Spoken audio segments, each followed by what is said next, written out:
buenas tardes a todos. Bienvenidos a Immune.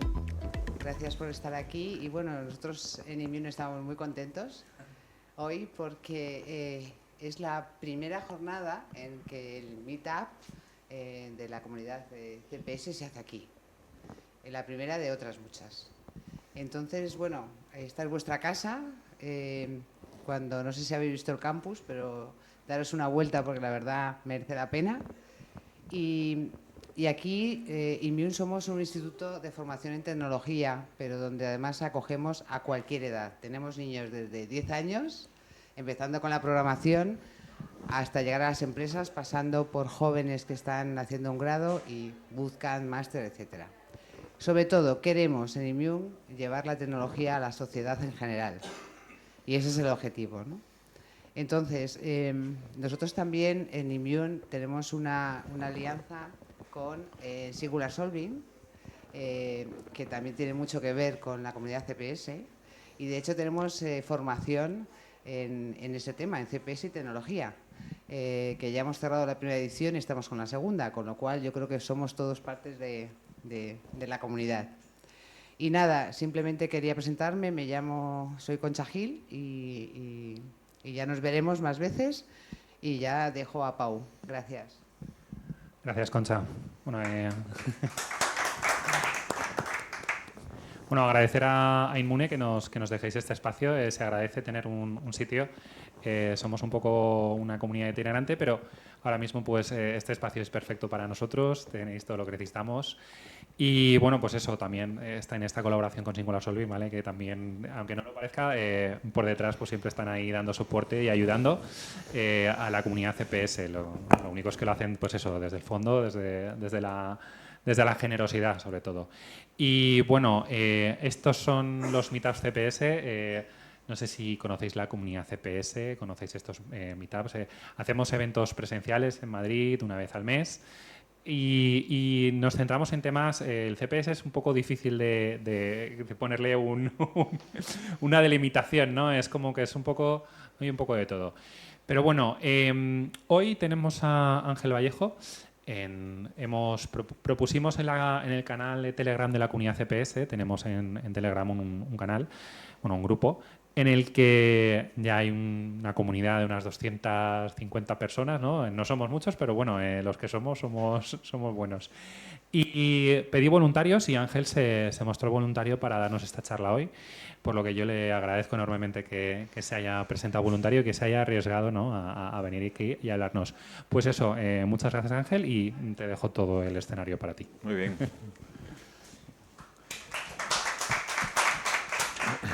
Pues gracias, Pau, gracias al Instituto Inmune por invitarnos y cedernos el espacio. Al hilo de lo que decía Pau al comienzo, yo no sé si dice mucho de uno que se preste voluntario en estas fechas a venir aquí a soltar el rollo en cuestión, pero yo os agradezco personalmente la asistencia y espero que nos llevemos alguna idea interesante y que si generamos un poquito de debate para el final, debate, preguntas y respuestas, yo creo que el tema es interesante y aunque en algún momento veamos que manejamos algún concepto un poco que puede parecer farragoso, yo creo que vamos a usar un formato que puede ser clarificador para esa parte que puede ser más farragosa. El título, yo le propuse a Pau un par de títulos alternativos y él me devolvió uno que creo que condensa mejor el contenido de lo que venimos a ver hoy, ¿no? Navegando los ciberriesgos, podemos asegurar el ciberespacio. Suena un poquito grandilocuente, pero yo creo que va a ser interesante. Como somos pocos, estamos en familia, a mí me gusta hacer un barrido de 10 segundos por la parte de la formación. Yo me licencié en Derecho en la Universidad de Cádiz, vine a Madrid a hacer un máster en ICADA en Derecho Marítimo, vine solo para hacer el máster y volverme a Cádiz, que soy del sur, pero una cosa te va llevando a la otra. Llevo 28 años aquí. En el camino hice alguna cosa en el Real Colegio Complutense en Harvard, alguna cosa también en la Duke University y hace muy poquito el máster de CPS de la UNIR. Y en la parte profesional también en los 5 segundos que le quedan esto, pues trabajé en una compañía particular, una compañía de Reino Unido que se dedica a asegurar riesgos muy especiales, riesgos de responsabilidades derivadas de la explotación de buques, de transporte marítimo, petroleros, gaseros. Son compañías que aseguran siniestros generalmente de cierta envergadura y muy complejos en su gestión, en su identificación y en su tasación. De ahí pasé a lo que se llama en el mundo legal una boutique legal muy especializada en derecho marítimo y derecho de los seguros. De ahí pasé a una multinacional de derecho, miles de abogados en todo el mundo, DLA Piper Radnick, interesante pero demasiado grande para mi gusto. Ahí tuve contacto con Ciber, que es un think tank que se dedica a las cuestiones cibernéticas, ciberestrategia, ciberdefensa, ciberseguridad. Y durante ese camino pues he estado como consejero y responsable legal de compañías, algunas de ellas cotizadas, Carbures, por ejemplo, ahora se denomina Artificial. En la pura profesión, en la boutique en la que estaba, la compró KPMG, la compró una compañía como KPMG. Volví al mundo multinacional, pero aguanté muy poco y me monté hace 13 años mi despacho y hasta ahí, hasta hoy, son 13 años ya. Y en el camino también pues, actúo como consejero en alguna compañía de gestora de fondos de capital riesgo. Monitorizamos, buscamos inversiones y estamos en el mundo, sobre todo de la parte de la tecnología, en el área del capital riesgo. La parte de Ciber, que es una organización, es un think tank sin ánimo de lucro, publicamos hace unos años una guía, una especie de pequeño librito llamado Ciberseguros, la transferencia del ciberriesgo en España. Está disponible gratuitamente en la red. Si luego alguno queréis el link lo tenéis ahí. Este think tank trabajamos mucho hace algún tiempo con el Real Instituto Elcano de Estudios Estratégicos. Hemos trabajado con muchas agencias del Gobierno, entre otras el Departamento de Seguridad Nacional, que está adscrito a la presidencia del Gobierno. Y en la parte del derecho de los seguros, que es a lo que yo me dedico, es verdad que, como decía antes, de los seguros especiales, ¿no? Generalmente cuando uno piensa en la abogacía de los seguros, yo cuando lo cuento, a veces tengo el retorno de que alguien que está pensando en un abogado que va al juzgado y defiende a su cliente que ha tenido un accidente de tráfico y va a intentar que la aseguradora le pague más o menos dinero porque le ha roto el tobillo un señor que se ha saltado un semáforo, y el abogado del señor va a intentar que le pague más y el abogado de la compañía va a intentar que le pague menos. Yo al derecho de los seguros que me ocupo es otro tipo de seguros, no son seguros de volumen, no son seguros masivos, no es seguro de vehículos, no es seguro del hogar, que es lo que probablemente podemos tener en la cabeza. Yo el tipo de seguros en el que nos manejamos pues involucra desde seguros lo decía, mucha parte de seguro marítimo, seguros muy particulares, seguros de coberturas que dan cobertura a rescates, a secuestros. Son cosas bastante, digamos, suena como un poco aventurero. Nos ha tocado defender intervenir como abogados en siniestros o en incidentes pues, por ejemplo, aquí veis uno de los yates del emir de Qatar, el Constellation, que tuvo una incidencia en Ibiza. Se le ocurrió la peregrina idea de salir huyendo de la patrullera de la Guardia Civil y aquello acabó regular y nos tocó intervenir en la parte del seguro. Ya menos anecdótico, pues también hemos intervenido en asuntos bastante más dramáticos. Hace poco, no sé si tuviese conocimiento de la muerte en Burkina Faso de 2 periodistas españoles. Una situación bastante extraña, hubo un secuestro por medio, no se sabía si era una cuestión de caza furtiva, si se habían metido donde no debían. Al final tuvimos que actuar en nombre de la familia para hacer una reclamación a la compañía por el seguro de rescate y seguro de vida, en circunstancias muy particulares, porque como os podéis imaginar, estos periodistas, su labor era la de meterse en los fregados más peligrosos a lo largo del mundo.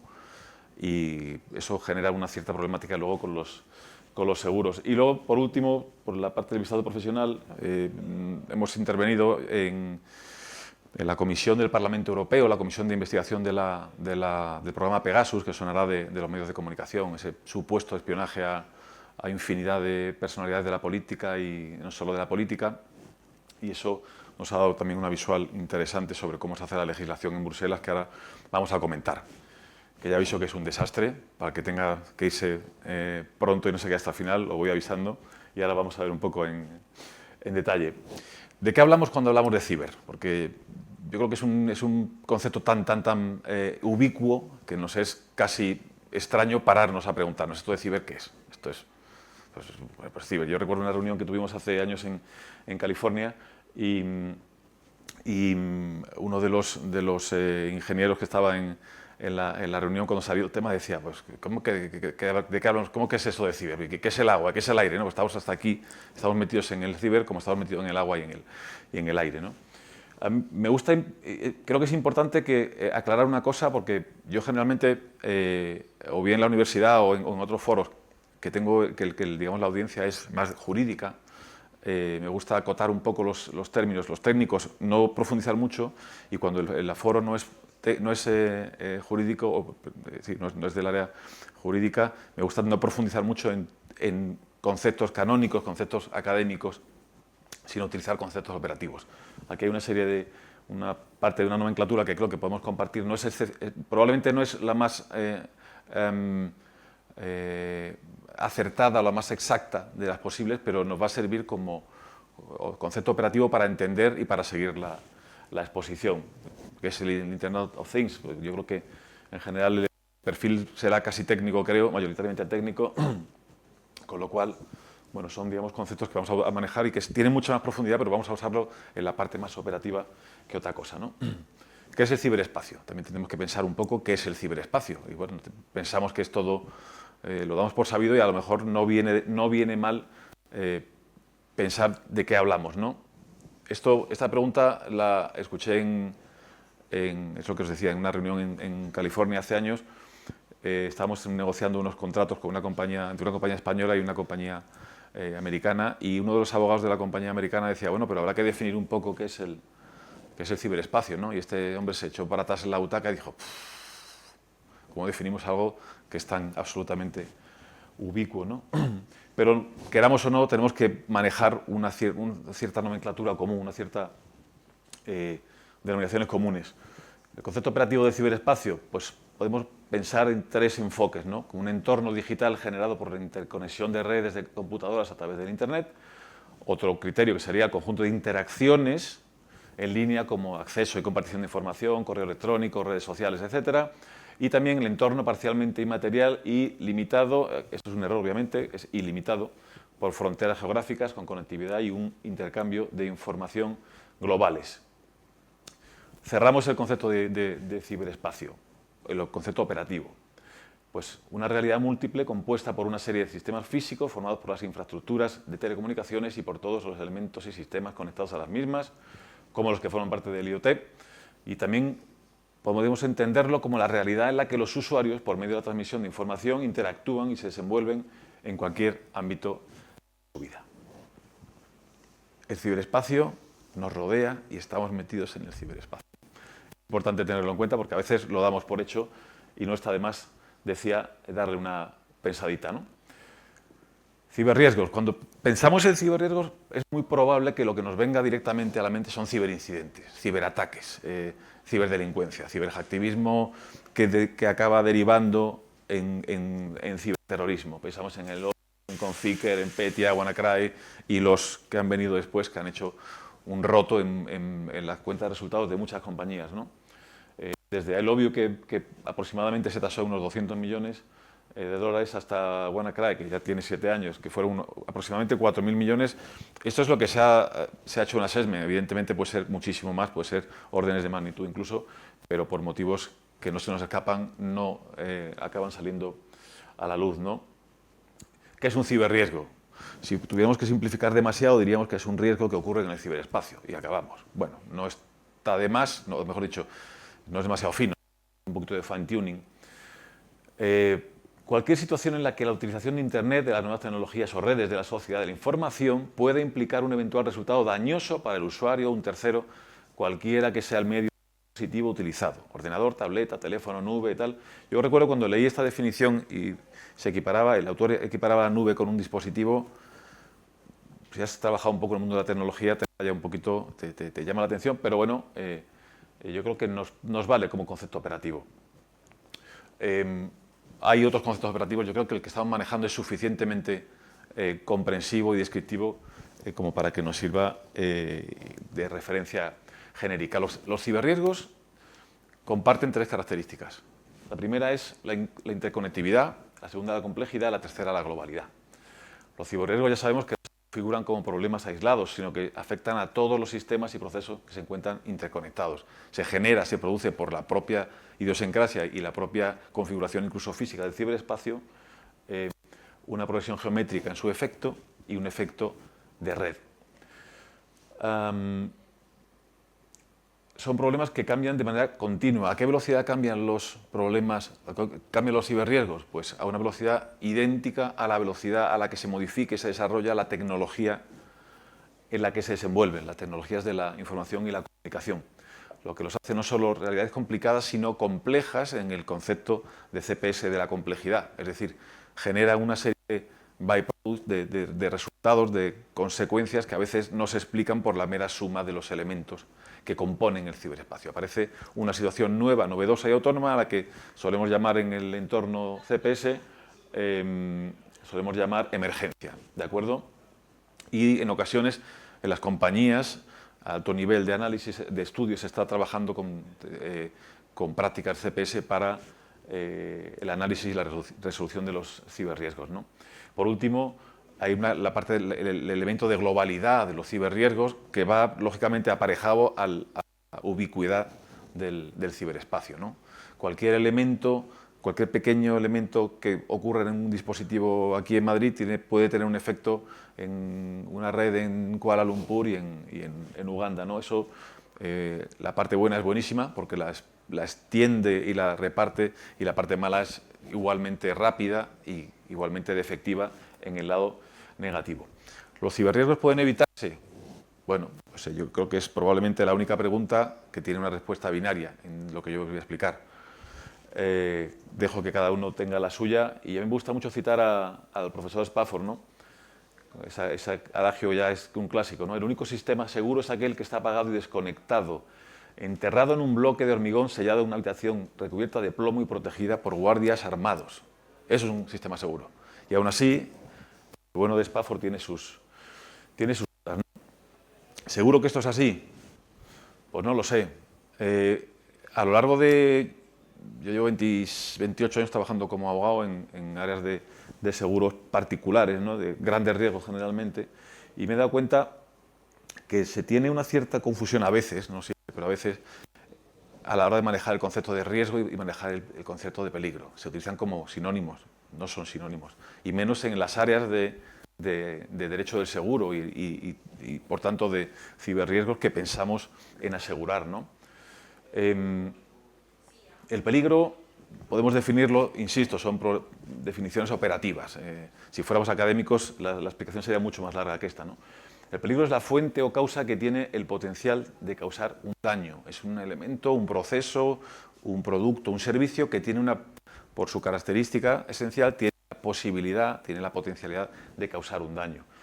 Peligroso, el adjetivo lo usamos precisamente para definir o describir un proceso, un producto, un servicio que por su funcionamiento normal o anormal es susceptible de generar un daño propio o a un tercero.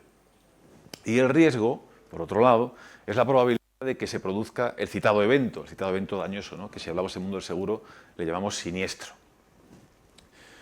¿Qué configuración o cuál es la derivada de esto? Bueno, pues el concepto de peligro es la medida de causalidad del hecho dañoso y es la medida de la gravedad, de la intensidad del daño que puede derivarse de esa circunstancia. Mientras que el riesgo es una medida probabilística, es la medida de la probabilidad de ocurrencia del hecho al que llamamos siniestro. Esto que suena un poco quizá etéreo,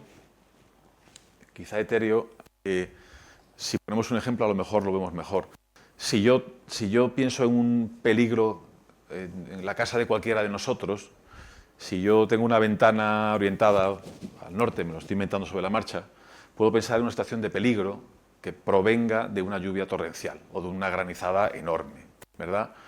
Y puedo pensar también en que caiga un meteorito por mi ventana.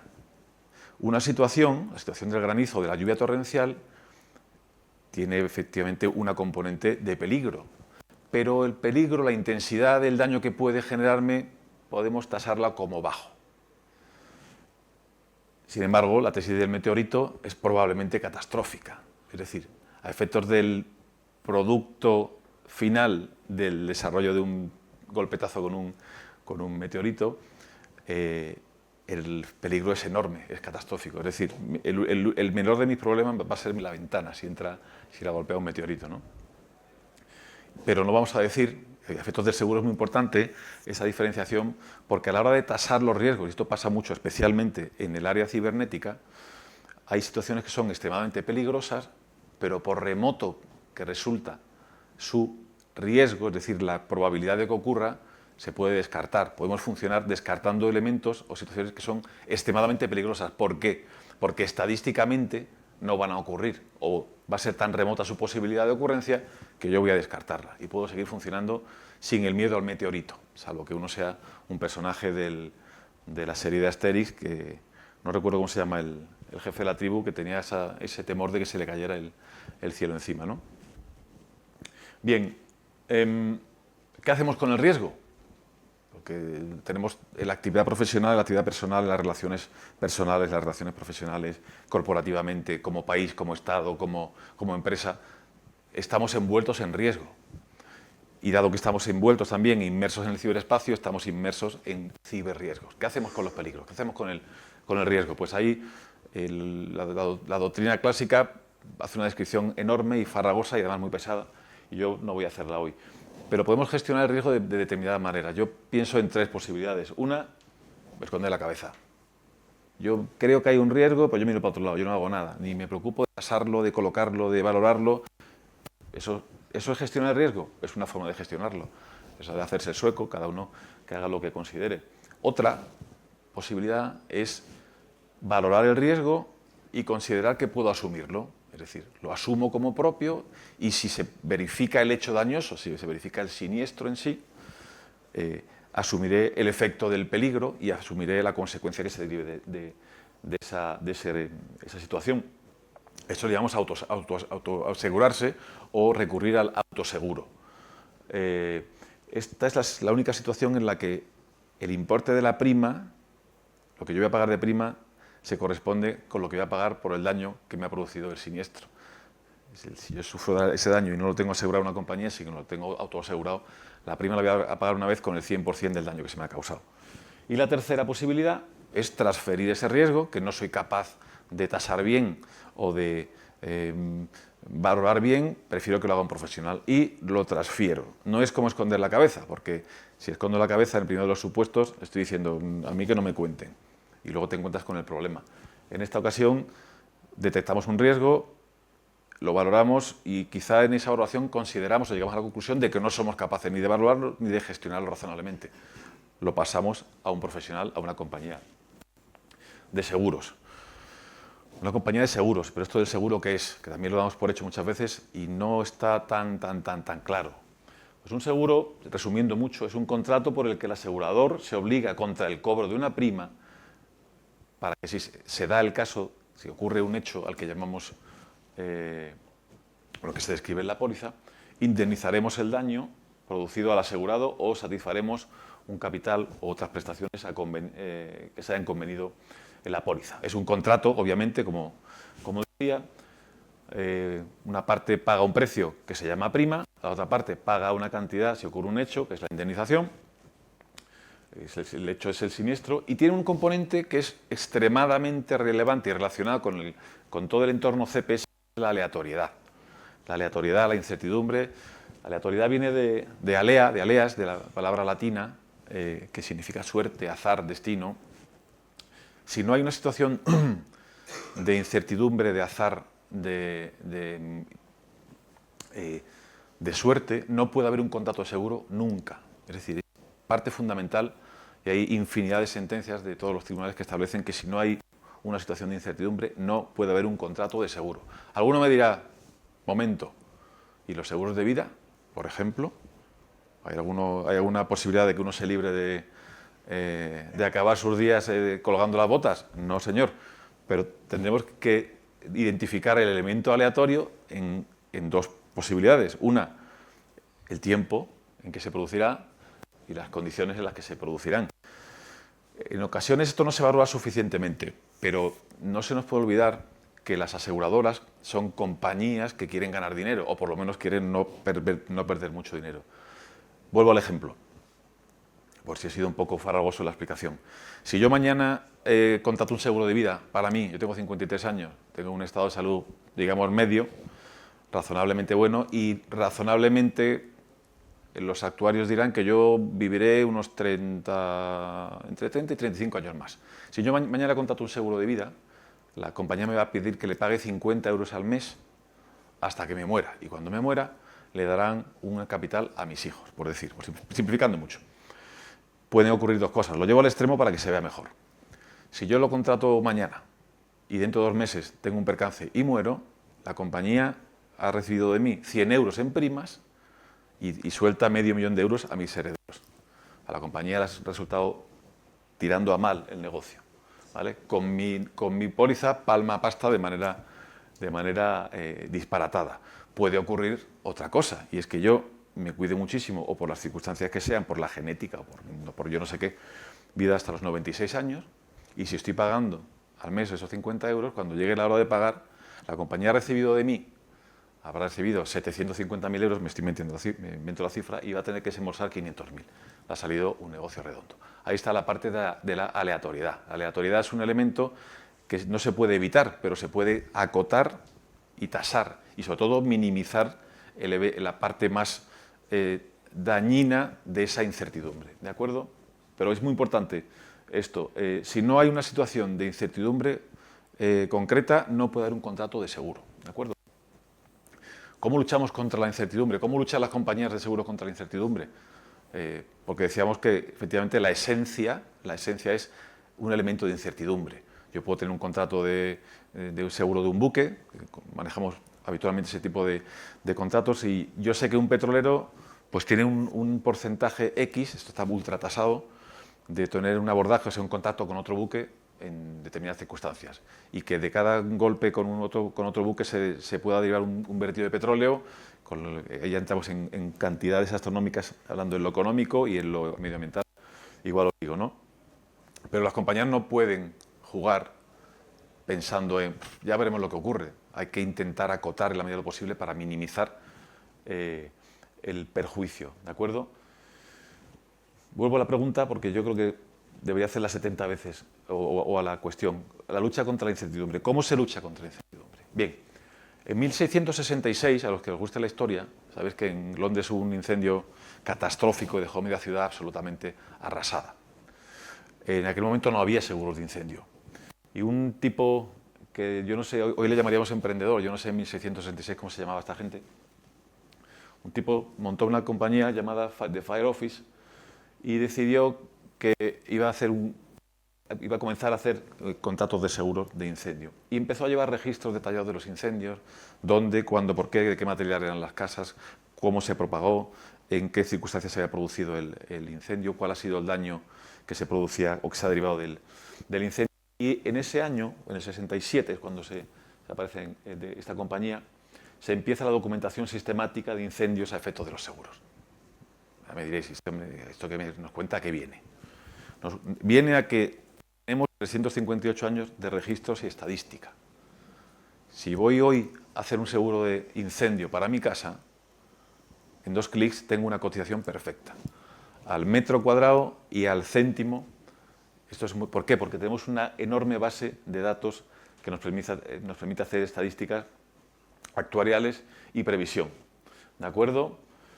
En 1898 se produce, que se tenga constancia, se contrata el primer seguro de automóviles. Una compañía llamada de Travelers Insurance, un nombre bastante creativo. ¿Y qué nos ha aportado? Pues nos ha aportado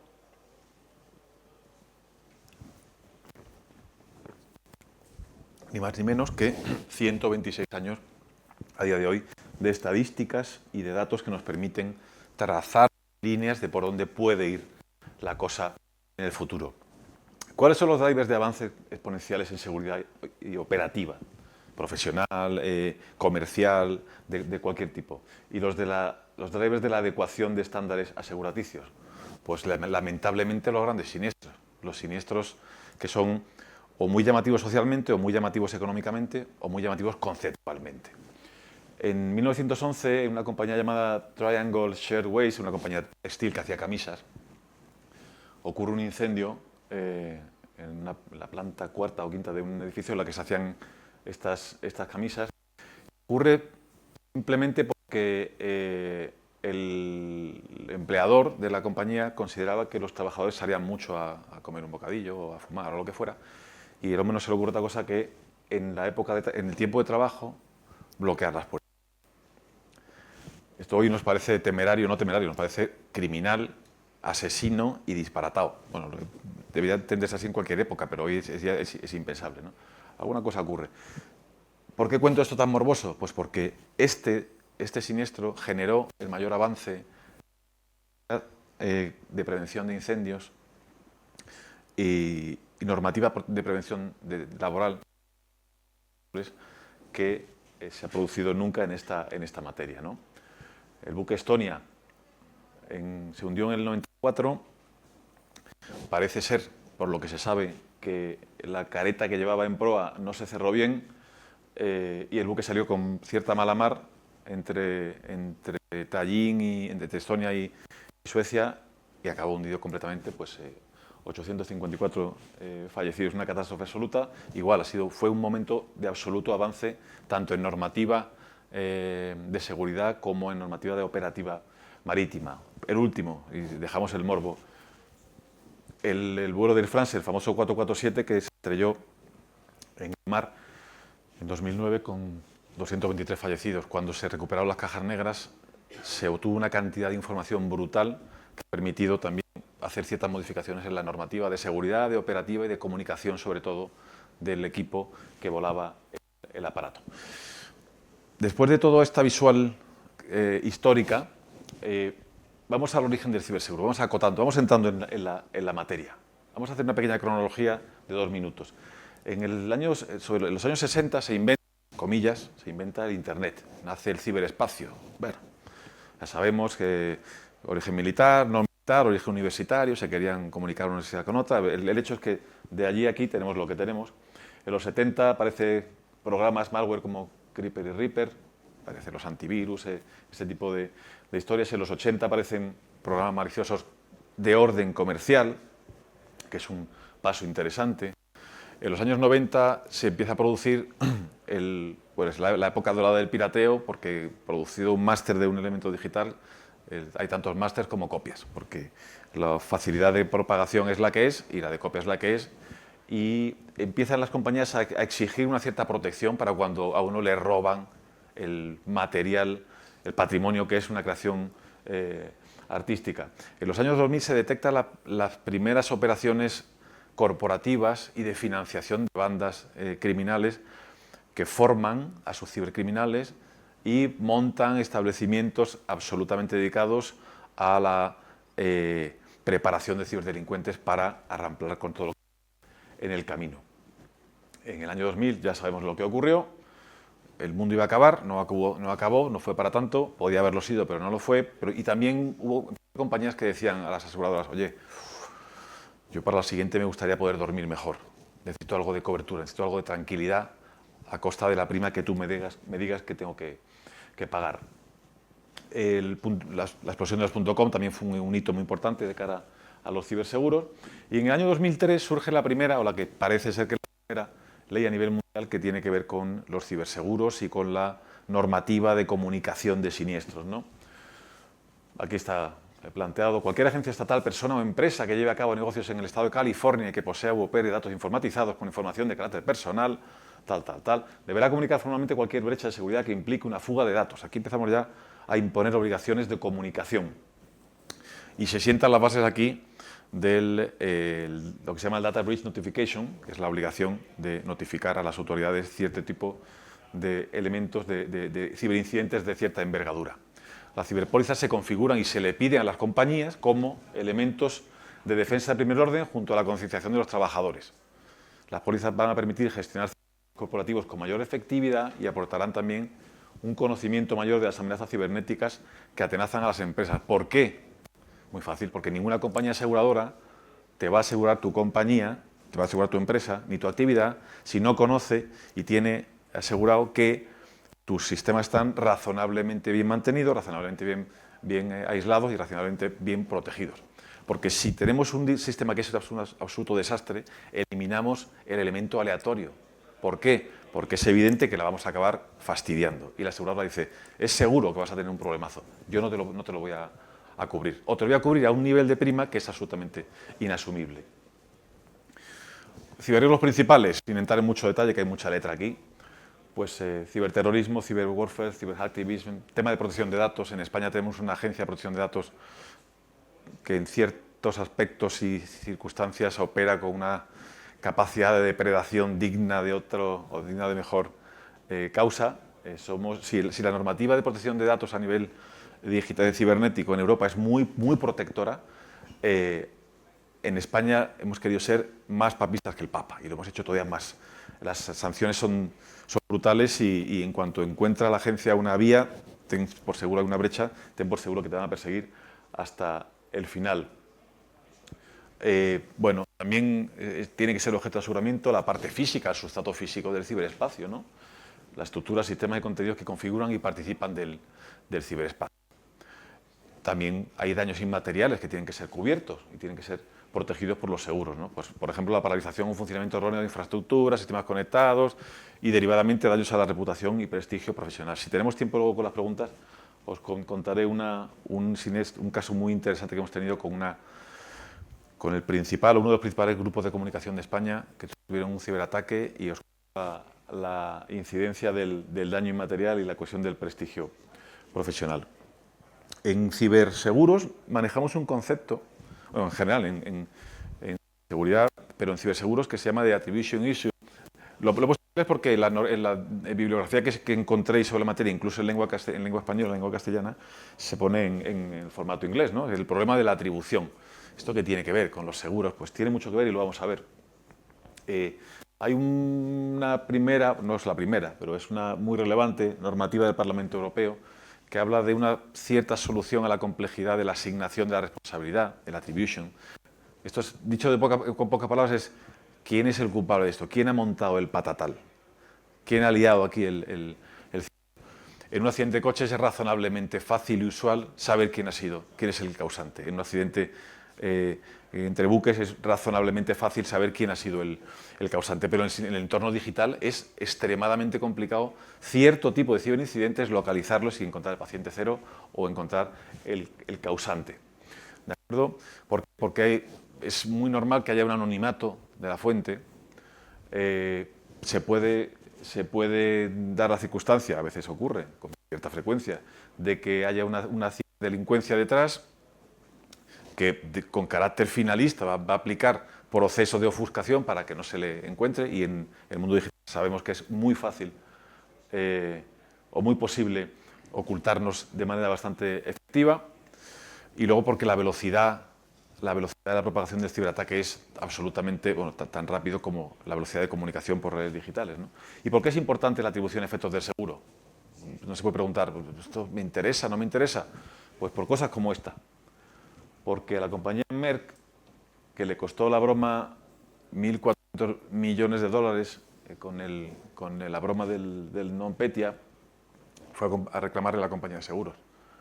La compañía de seguros, entre otras cosas, por el problema de identificar el atacante, alegó, los aseguradores dicen que el ciberataque que atacó a Merck tiene apariencia de acto de guerra, de acto estatal, de acto soberano. Y por tanto, dijo, no lo cubro. Y a Merck, pues os podéis hacer una idea de la cara que se le quedó. Después de estar pagando cientos de millones en primas a lo largo de años, que la aseguradora dijera que igual ha sido Corea del Norte, igual ha sido Rusia, igual ha sido no sé quién, no lo tengo claro, pero tiene pinta de acto de guerra, de acto soberano, y eso está expresamente de la póliza. Por eso es tan importante el elemento de la atribución, ¿de acuerdo? Por eso y por un elemento que vamos a ver luego, dentro de un minuto, que es lo que se llama en derecho de seguros el recobro. Os lo adelanto. Si yo le doy un golpe al coche de Pau, me voy a los seguros de coche, que es lo más gráfico y directo. Si yo le doy un golpe al coche de Pau y le fastidio el coche entero y siniestro total, Pau él se queda con el disgusto, obviamente, eso no te lo quita ni el seguro ni nadie, pero luego a su seguro, yo no sé si Pau tiene coche, pero bueno, tienes coche, entonces un disgusto te llevas. Pau va a su compañía y su compañía le paga lo que valga, el siniestro, el coche o lo que sea. Pero el círculo no se ha acabado. No, el círculo no se ha acabado. La compañía no paga y dice, bueno, lo que me ha pagado Pau menos lo que yo he pagado, pues me sale bien o me sale mal el seguro. No. Después de todo esto, entre bambalinas, va a ir por allí detrás y me va a venir a buscar a mi casa. Toc, toc, toc. ¿Usted lleva el coche? Sí. La pasta. Eso es el artículo 43 de la Ley de Contrato Seguro contado de manera poco ortodoxa. Es el derecho de recobro de la aseguradora que paga a la víctima y recupera del causante, que soy yo. Imaginaos si en lugar de ser yo el que le causa el problema a Pau, es un señor que está en Corea del Norte que le desmonta el servidor a Pau. Y Pau va a la aseguradora y le dice, aseguradora, me han desmontado esto vale 7.000 euros. Y la aseguradora eventualmente le dice, pues bueno, 7.000 euros. ¿Vale? Así de sencillo. Y ahora va a recobrar. Y va a cobrar en cromos del coyote, obviamente. Por eso es importante la atribución, porque en estos términos y en este entorno es muy complicado localizar la mayoría de las veces de dónde viene el problema y quién lo causa, ¿de acuerdo? Bueno, sí, técnicamente diríamos que hay una legitimación activa por subrogación de la aseguradora que ha producido el pago. Artículo 43 de la Ley de Contrato Seguro. ¿Qué ocurre? ¿Qué preocupa a las compañías de seguro? ¿Qué les preocupa en este entorno cibernético? Pues les preocupa que no tienen claro por dónde va a evolucionar el mundo de las responsabilidades. Es decir, las responsabilidades, simplificando muchísimo, podemos dividir todos los seguros en dos tipos.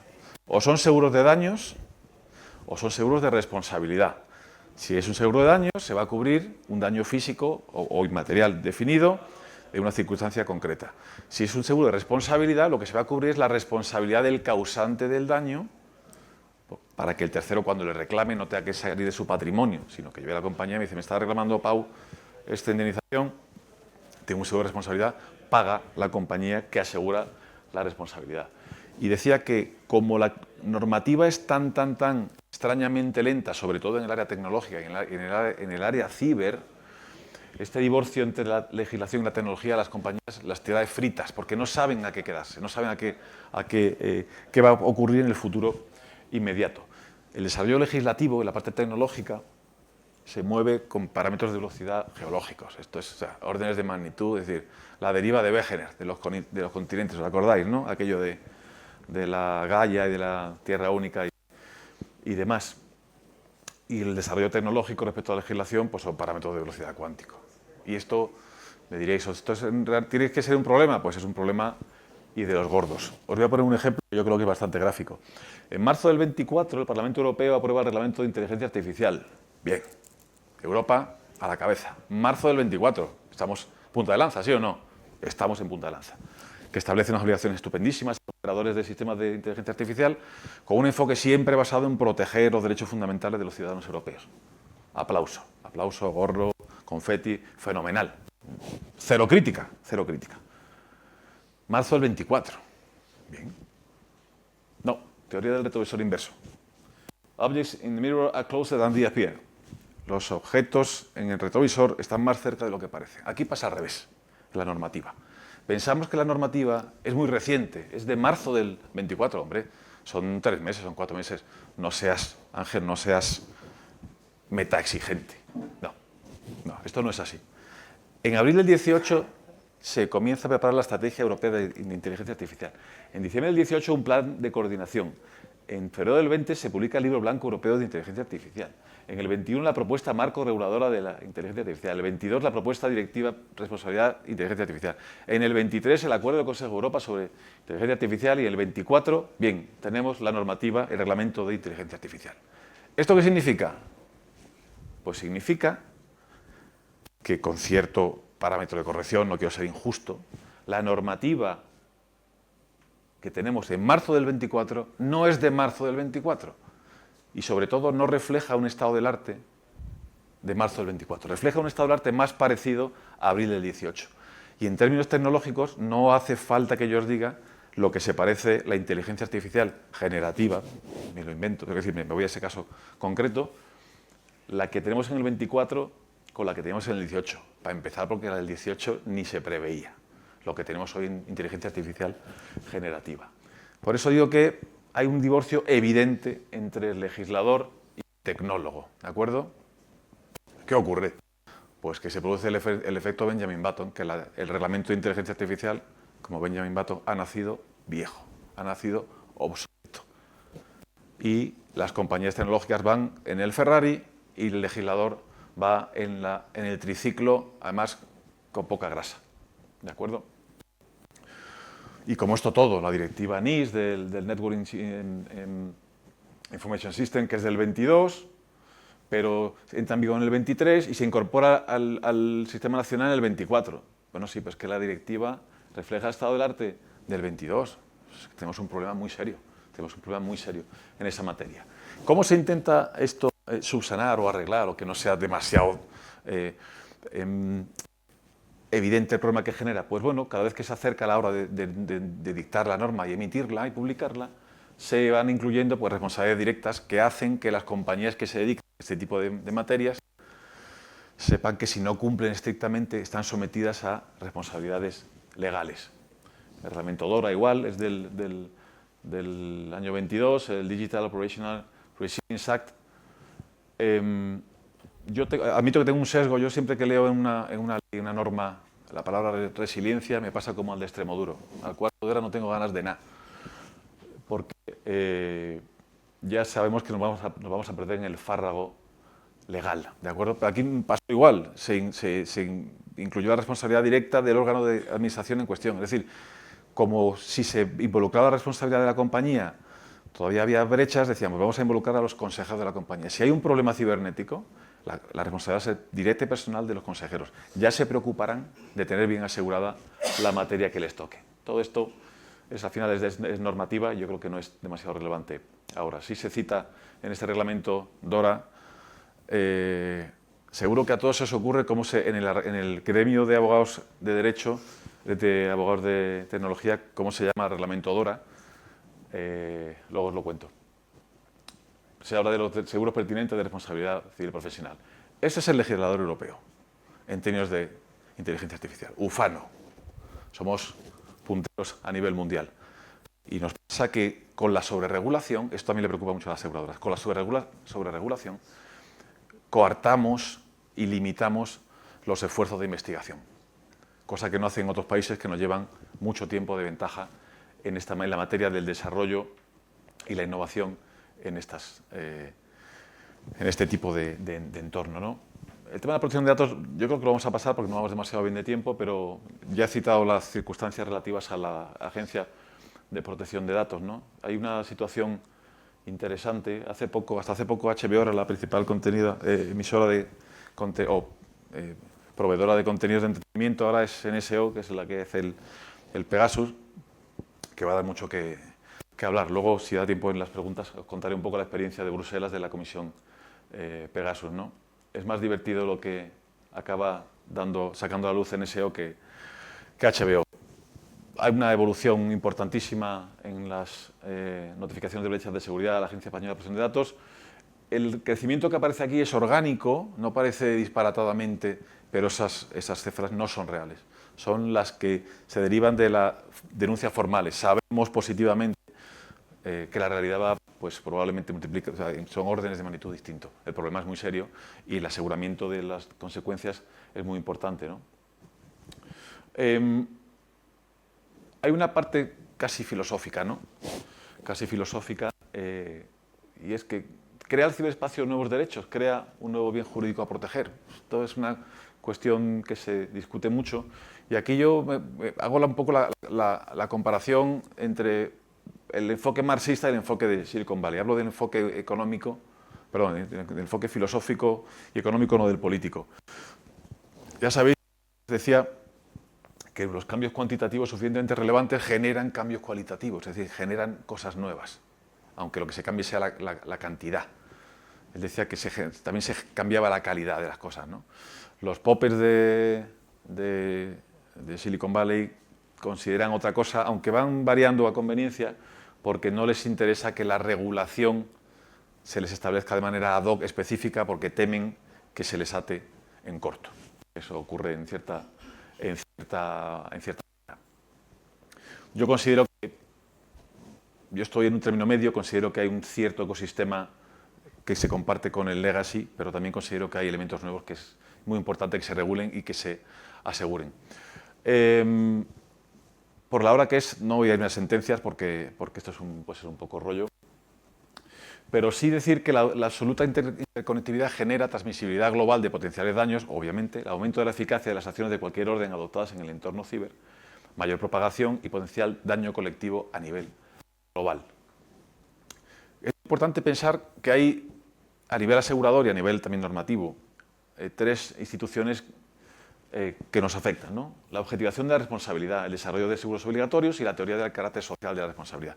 ¿Qué es la objetivación de la responsabilidad? Antiguamente, en nuestro sistema normativo, en nuestro sistema legal, el sistema de atribución de la responsabilidad estaba basado en la culpa, era un sistema de atribución culpabilístico. Es decir, para que se me considere culpable de algo, para que se me considere responsable de algo, se tiene que localizar un criterio de culpa. Yo he tenido que hacer algo que no tenía que hacer, o he dejado de hacer algo que tenía que hacer.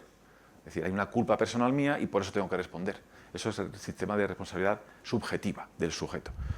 En el mundo ciber se está imponiendo la necesidad de que la responsabilidad sea objetiva, es decir, el que opera sistemas cibernéticos con potencial, con causa potencial de daños, si de ese uso y de esa explotación comercial se deriva un daño, no hace falta que el perjudicado acredite que el titular de esa explotación, de esos medios, de esos sistemas, ha incurrido en culpa. Basta con saber que es el que opera ese sistema. Entonces se dice responsabilidad objetiva porque va al objeto. Si el objeto que explotas o el sistema que manejas, si de ese se deriva un daño, aunque no haya una culpa propiamente dicha, vas a ser responsable, que es la forma de proteger a la totalidad de la ciudadanía y desde luego al tercero perjudicado, que se las va a ver muy complicadas para poder imputarle a Google una mala praxis o una cuestión culpabilística. ¿De acuerdo? Son cuestiones legales. Tendencias, evolución, y acabamos. 7 tendencias en el entorno ciber de seguridad. Primero, la expansión normativa. Eso, con perdón de la expresión, es un cáncer. Porque en Europa pensamos que estamos sobreprotegiendo al ciudadano y en realidad no es tan así, porque estamos coartando mucho la innovación que acaba terminando en un estado del arte mejor para todos. Objetivación de la responsabilidad, que ya lo he explicado. A partir de ahora, paso también con los vehículos. Ahora mismo la responsabilidad, si yo el accidente, perdóname por tu tobillo, si vuelvo a atropellar a Pablo, la presunción va a ser no de mi culpa, sino de mi responsabilidad. Pero yo hice lo que tenía que hacer. Bueno, sí, pero tú operabas el coche. Vamos a suponer que tú tienes que indemnizar. Pero a la vez hay seguros obligatorios, con lo cual no voy a ser yo el que le pague la recuperación a Pau, sino va a ser mi seguro. Esto ocurre también en el mundo ciber. Expansión de obligación de monitorización y comunicación de ciberincidentes, ya lo hemos comentado. Se expande, todos los operadores cibernéticos van a acabar estando obligados a contratar un seguro. Se agravan los regímenes sancionadores, se expandirá la colaboración público-privada y se expandirá la colaboración entre asegurado y asegurador. Acabo con una pequeñísima consideración. ¿Podemos asegurar el ciberespacio? De momento, tal y como estamos, no podemos pensar en tener un aseguramiento del ciberespacio y el entorno y las interacciones del ciberespacio como tenemos con otro tipo de entornos de riesgo como la energía nuclear, las líneas aéreas o los vehículos.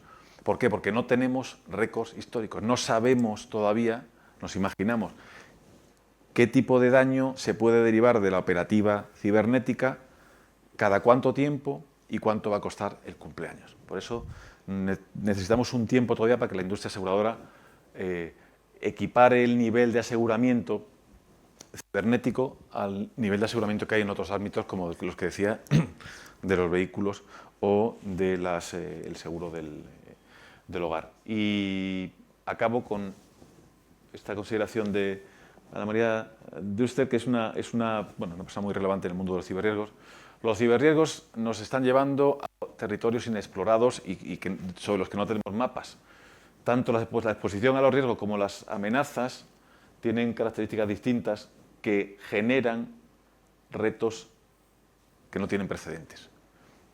Este es el mundo cibernético en la visión del mundo cibernético que se tiene en la industria aseguradora, y a partir de ahora yo quedo a disposición para que me preguntéis cualquier cosa que se os ocurra. Creo que en tiempo vamos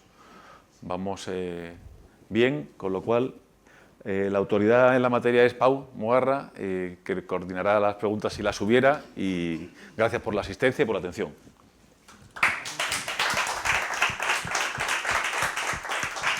¿Alguna pregunta?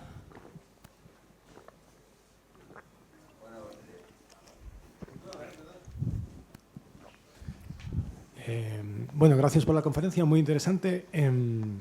Yo supongo que es posible que en el escenario que se plantea algunas empresas elijan asegurarse, cubrir, digamos, los requerimientos legales antes que tomar medidas que todavía también estamos en un entorno cambiante, ¿no? Y siempre a lo mejor es más fácil acotar para una empresa lo que le cuesta la prima que sí los daños, y después que el seguro sea el responsable de, si es más, pues de pechugar. Esto tiene mucho que ver con yo creo que es la esencia de lo que estamos hablando. Tiene mucho que ver con la cuestión de la incertidumbre. Es decir, el autoasegurarse, yo os diría que el autoaseguramiento en cuestión ciber es la práctica habitual en la pequeña empresa en España, ¿de acuerdo? Digo esto sabiendo que la mayoría de las pólizas de PYME hoy día tiene una clausulita que habla de riesgos o de daños cibernéticos, pero la cobertura es tan mínima, que yo, cuando me dicen esto, no, yo tengo una póliza de ciberseguro y tengo una ciberpóliza, yo digo, no, tú tienes otra cosa, tú tienes una etiqueta de anís del mono. Esto no te sirve, porque cualquier mínimo siniestro te va a suponer mucho más coste. La pequeña empresa no tiene concienciación todavía de que tenga que asegurarse. También es verdad que la pequeña empresa, la potencialidad de daños que vaya a generar no es tan grande. Pero sí es verdad que generalmente se suele uno acoger a lo mínimo que sea obligatorio. De momento no es ni siquiera obligatorio tener un seguro de equipos informáticos. Hombre, deberías tenerlo porque a partir de cierto número de equipos es interesante que si te fastidian un hardware, pues por lo menos recuperes esto. Pero esto en realidad no es de lo que estamos hablando, no son ciberseguros, son correctos, es seguro de daños. Se me han fastidiado 19 ordenadores o 4 servidores o 7 NAS o no sé cuánto, pues eso es como si con perdón se te opera la nevera. El problema es que cuando tus sistemas tienen un cierto tamaño y una cierta potencia de propagación de un daño, el problema pues es la responsabilidad. Por eso los seguros de responsabilidad, los ciberriesgos de responsabilidad, las compañías hacen así, porque no sabemos todavía hasta dónde pueden llegar los daños. ¿Qué necesitamos? Esto se graba, pero lo tengo que decir igualmente. Necesitamos un siniestrazo ciber, pero de los fetén, de los gordos, para que las compañías vayan haciendo los cálculos que se hicieron en Londres, que se hicieron en Nueva York, y digan, pues mira, mi peor exposición es esta, mi peor escenario es este. En Europa pasa una cosa que es contradictoria, paradójica. No copiamos la parte buena de la mega innovación continua, de ir depurando sistemas y poniendo al alcance del público herramientas cada vez más potentes. Eso no lo permitimos porque probablemente va contra... Los riesgos a lo mejor no compensan, ¿no? Pero sí estamos importando prácticas legales como no limitar las indemnizaciones. Pues hay una figura, a lo mejor lo habéis escuchado, si no lo cuento en 30 segundos. Hay una figura que se llama los punitive damages, que está mal traducido como daños punitivos. En España habitualmente si tienes un accidente y te rompes un brazo, hay un baremo. Brazo roto, 2.600 euros. No hay más tutía. El juez no va a decir que no me cuentes que son 2.600 euros. ¿De acuerdo? Hasta hace muy poco eso era casi automático. Pues, accidente de coche, tal, 2.600 a mejorarse. Ahora hay una tendencia que no solamente afecta a temas de seguro, que se llama eso, los punitive damages, que dice, bueno, pues usted le ha roto el brazo a este señor, pero usted conducía de una manera y con un descuido, con un desprecio a la vida humana, que además le voy a poner una indemnización punitiva, ejemplarizante, y le va a pagar 8 millones de euros. Claro, ahí tenemos un problemazo gordo, gordísimo. Copiamos la parte mala de los sistemas de Estados Unidos, por ejemplo, y no copiamos la parte buena. y eso acaba en un problema. No sé si he respondido.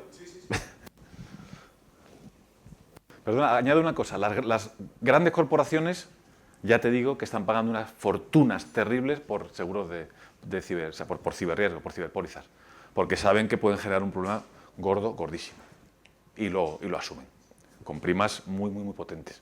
Pero para el cálculo de la prima necesitas un track record que no tenemos de momento. ¿De acuerdo? Otra. Bueno, Ángel, es un asunto morboso, habías dicho antes. Luego en las preguntas igual os cuento de un grupo de comunicación español, un asunto que afecta al prestigio, y yo me quedo con la copla y se pregunto.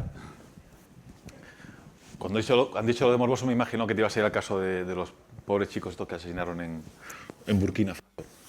Este es menos morboso y es más divertido. La cosa, resumiendo mucho, atacaba a unas bobinas con las que se imprimía un periódico, que no me acuerdo el nombre, ni de la compañía, y estaban bajo un ciberataque, y bajo ese ciberataque se paraliza y es absolutamente imposible imprimir. Pues hay un gabinete de crisis y estamos allí, pues la aseguradora, la compañía, el consejero, el CTO, los abogados y tal. Entonces, claro, aquello era... se revisa un poco el asunto y se dice, oye, van los peritos y dicen, ¿cómo tenéis implementados los sistemas aquí? O sea, estáis absolutamente expuestos, es decir, tenéis la puerta abierta, han entrado hasta la cocina, y se genera un cierto debate, bastante virulento, sobre si la compañía tiene que cubrir eso o no. Porque dice, oye, es que tú estabas garantizándome que iba a haber un siniestro. Entonces hay una guerra de quien dice, aquí ha habido un elemento de aleatoriedad por un daño, y el otro dice, no, es que, ¿qué ocurrió ahí? Eso fue porque la póliza que tenía un cierto tiempo. Cuando se hizo la póliza en aquel momento, en la que se quiere incardinar este siniestro, el assessment previo no se hacía. Entonces se hizo el seguro sin que fuera un perito a decir, vamos a ver, ¿cómo tienen los sistemas? A ver, necesito aquí 4 bastionados y 18 firewalls y no sé cuánto. Y aquello estaba, con perdón, patas por hombros. ¿Cómo se arregló el asunto? Pues como se arreglan las cosas cuando está a un nivel absolutamente arriba. Ya no es una cuestión técnica, no es que la compañía pague esa cobertura o no. Es que el CEO de un sitio llama al CEO de otro y dice, oye, vamos a llevarnos bien y no fastidiarnos mutuamente, ¿no? Y eso se arregló así. Hay muchísimos incidentes y ciberincidentes que no llegan, que no salen a la luz. Y mejor, porque dormiríamos no demasiado tranquilos, afectan a sistemas. Hay una autoridad, una agencia, o bueno, una institución en España que se llama el Centro de Protección de Infraestructuras Críticas, el CNPIC, que precisamente lo que hace es un assessment continuo de cómo están las infraestructuras críticas, hospitales, medios de transporte tipo puertos, tipo aeropuertos, claro, cuestiones de seguridad, y ahí pues bueno, pues no sale todo lo que ocurre, por fortuna.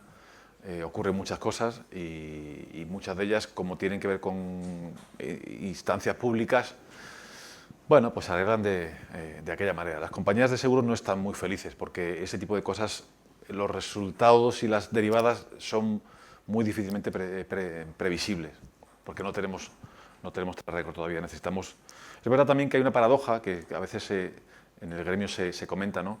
Los ordenadores, los computadores son elementos que de por sí generan muchísima información. Es decir, quizá entre la modelización y la cantidad de información que genera un sistema informático, es verdad que los registros que se han generado o los datos que se han generado desde 1666, desde el Instituto de Londres hasta ahora, probablemente casi equipararán lo que ha generado la información estadística relevante que se ha generado por los sistemas informáticos en el último año, ¿no? Pero el crecimiento es tan brutal y la potencia de los sistemas es tan brutal, nos referimos, por ejemplo, al sistema de inteligencia artificial, es que no está claro en qué deriva esto, y las compañías son reacias a asumir riesgos. No que no puedan evitar, los riesgos no se pueden evitar. La única forma que tienen de evitarlo es decir, mira, yo te cubro hasta 10 millones de dólares o de euros, lo que sea. Es que necesito mucho más, pues que yo no te voy a dar más, porque si quieres más te va a costar la prima más que lo que te cuesta la compañía. ¿De acuerdo? Esa es un poco la cosa. ¿Alguna pregunta más? Yo tenía una, pero es que quedando un minuto... es que ya no si lo haces muy rápido, yo te la contesto en 30 segundos. Es que esta es una pregunta bastante abierta, entonces me la voy a guardar y ya te la preguntaré en otro momento. La cerveza. Pues nada, Ángel, muchísimas gracias por por la charla. Otra vez agradecer a Inmune que nos hayan dejado este espacio. Si tenéis interés para seguir viniendo a estos eventos, lo anunciamos en Meetup, lo anunciamos en LinkedIn, lo anunciamos en Twitter. Y tenemos un canal de Telegram que es una comunidad al que os podéis apuntar, que pues también vamos comentando estas cosas, y aparte hacemos cosas adicionales. Pues hemos empezado con un club de lectura, también compartimos material, aparte tenemos reflexiones así sobre ciertos temas. Si queréis apuntaros a esa comunidad, contactad conmigo. Yo soy Pau Mugarras, soy el organizador del Meetup, y me podéis encontrar en Twitter, en LinkedIn, o en el propio Meetup. En el Meetup podéis clicar al organizador y contactar conmigo.